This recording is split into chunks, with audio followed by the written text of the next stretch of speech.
According to the executive director of the Chi Phi fraternity, the Cornell chapter has been suspended following the sexual assault allegation. Guys are saying this is the first time since 2019 they are able to have this event, and they are glad to be back. Pro-Palestinian students had a rally here, and now they have started an encampment at the Peace Quad. But this wall, they told me, is 360 degrees around. Spent some time making these snowmen just to show you guys how thick the snow actually is. Owners tell me and campers say that they have not seen a community come together quite like this. If you look over here, I brought out a couple of pieces. Erin Lawlor, 12 News, Broome County. And what is your favorite part about being able to do this for the last 3 years? Can you tell us what's the main goal for today? Now, Ravo, why are you guys protesting today? Whether you want to release some anger. Teamsters members tell 12 News that Borg Warner is the third largest company in the Ithaca area, and if they go, so does the money in the community. Being one of the only terrain-based learning in the southern tier, even beginners can give skiing a go, just like me. Now, it was on this part of the Vestal Parkway heading west on Route 434 where Sexton says the incident occurred, and community members say they can't get enough.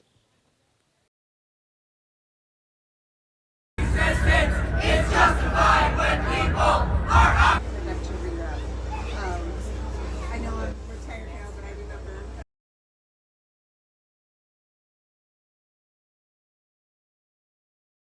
100% just magical.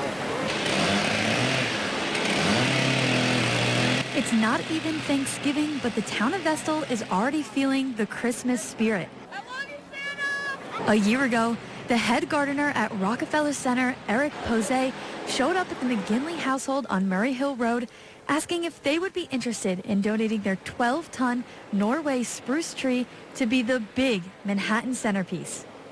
It's a complete surprise, but probably the best surprise of our lives. Homeowner Jackie McGinley says originally a different tree in the neighborhood was up for nomination. But when Posey visited Vestal, he knew the McGinley's Norway spruce was the one. This year marks Vestal's bicentennial anniversary, making the big gesture for the Big Apple even more special. This is a community that is really committed to service, to supporting one another. I've seen that time and time again. And to be able to contribute in a small way to that sentiment, it's been such a joy. McGinley says she values making memories, and she is excited to provide this memory to the community. My family has experienced quite a bit of loss over our lives, and what we know is that after loss, it's memories that stay with people. And so we are really happy that people will get to go to that tree or come to our home and make memories, because they'll carry that forever. As for the neighborhood, they're proud knowing that a piece of them will stand tall in the Rockefeller Center. I'm so excited. I live right up the hill. It's very special to me because my mother-in-law lives on the street. Donald Cole has been living in Broome County for quite some time. He says something like this was needed for the community. The special thing is that when you see a tree, you look at the fullness and everything and what it brings to people, the joy that it brings to people. And I think from the people in the community will really appreciate being represented in New York City. Now, this tree is making its way down to Manhattan to be up by November 11th. And if you want to see a little piece of the southern tier all lit up at Rockefeller Center, you can make your way down there on November 29th. Reporting in Vestal, Erin Lawlor, 12 News. He was supposed to be a student here with us. He's supposed to be walking down the spine, walking into the Union as one of our classmates, and really should be here with us today had it not been for the barbarity and horrificness of Hamas and the attacks they perpetrated on October 7th.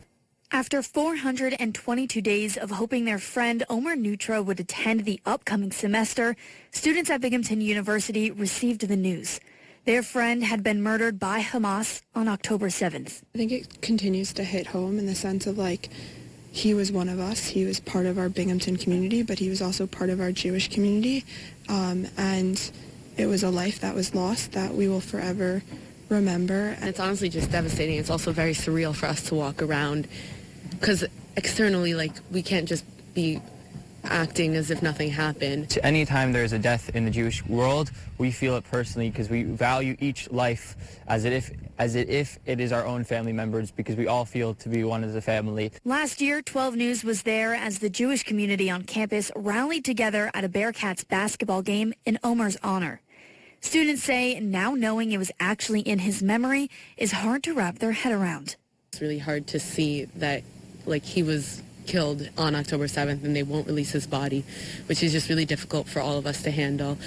The Nutra family told CNN News days ago everybody should be brought home.